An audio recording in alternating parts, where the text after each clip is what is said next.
Tocantins é o 10º maior estado em território, tem a 24ª maior população e PIB do Brasil, mas é o estado mais novo da Federação Brasileira, com apenas 32 anos. Mas então, como o território foi alçado à categoria de unidade federativa e tornou-se o 26º estado da Federação?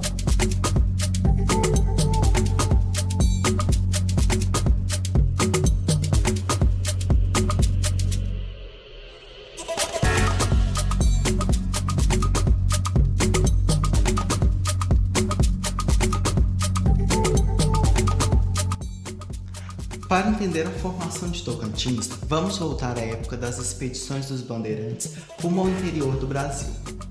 A área tocantinense e goiana ganhou atenção após a descoberta de ouro nas regiões próximas, como Ouro Preto em 1695 e Cuiabá em 1718.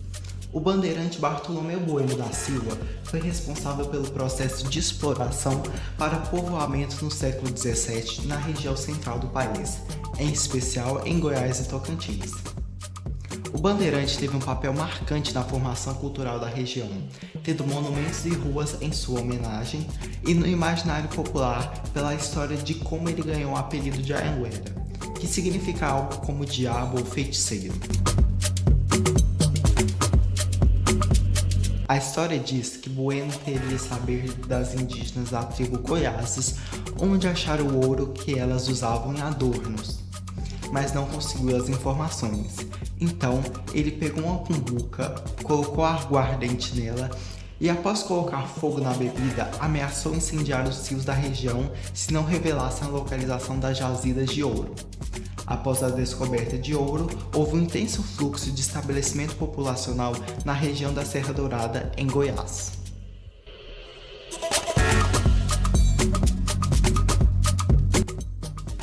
Já durante a República, até o fim da ditadura, o estado de Goiás era um dos maiores do país, com área de cerca de 610 mil km² e seria o 4º maior do país atualmente.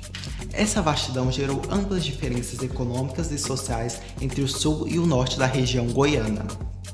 Isso iniciou um movimento separatista da região norte que se sentia preterida ante o sul, que abrigava a capital estadual, Goiânia,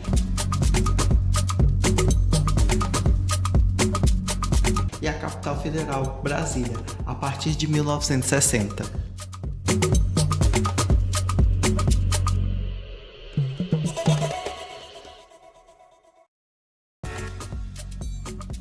O movimento que buscara autonomia institucional à região remonta ao Império do Brasil. Em 1821, o desembargador e político goiano Joaquim Teutônio Segurado declarou a região de Tocantins como uma província autônoma, mas não obteve sucesso no reconhecimento dela após a revolta separatista local ser contida. Somente em 1956, o movimento independentista tocantinense ganhou força novamente com o surgimento do movimento pró-criação do estado do Tocantins.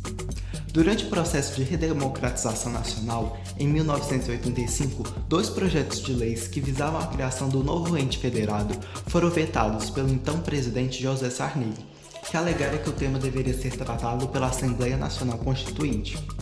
Por conseguinte, durante a elaboração da Constituição Federal, a região norte goiana conseguiu ser elevada ao patamar de estado.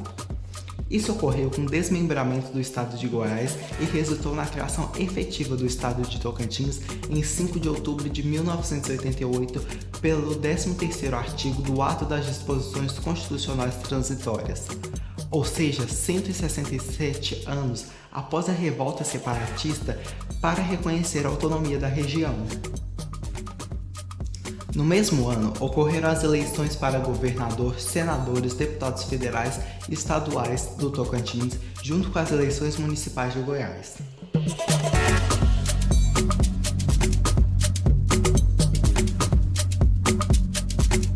Uma curiosidade é que Palmas, a atual capital tocantinense, não foi a capital do novo estado. A cidade que primeiro sediou o governo estadual foi Miracema do Tocantins, e Palmas, por ser uma cidade planejada, foi criada pela Lei 20 de maio de 1989, mas só tornou-se efetivamente a capital em 1º de janeiro de 1990.